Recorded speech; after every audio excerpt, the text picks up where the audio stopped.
ISmart Shankar cinema చూసారా? అందులో రామ్ పోతినేని గారి మెదడులో పోలీస్ ఆఫీసర్ మెదడు యొక్క చిప్ని తీసుకొచ్చి అమరుస్తారు. దాని మూలంగా మెమరీ అనేది ట్రాన్స్ఫర్ అవ్వడం జరుగుతుంది. కానీ ఇదంతా సాధ్యమేనా?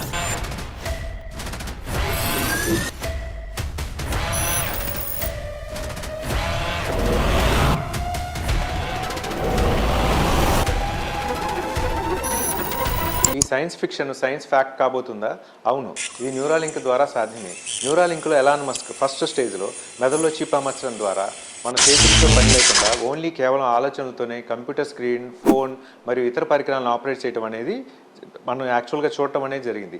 నెక్స్ట్ స్టెప్లో ఈ బ్రెయిన్కి సంబంధించిన డిసీజులు అంటే పార్కిన్సోనిజం కానీ, వెన్నుపూస దెబ్బతగలటం కానీ, పెరాలసిస్ ఉన్న వారిలో కూడా ఇటువంటి చిప్ని అమర్చి సంకేతాల ద్వారా ఆ చచ్చిపడిపోయిన భాగాల్ని, ఆ వణుకుని తగ్గించడం కూడా ఈ న్యూరాలింక్ ద్వారా చేయవచ్చని ప్రయోగాలు అనేది చేస్తున్నారు. ఇంతకీ ఇది సాధ్యమేనా? మీరు సాధ్యం అనుకుంటే కామెంట్ చేయండి.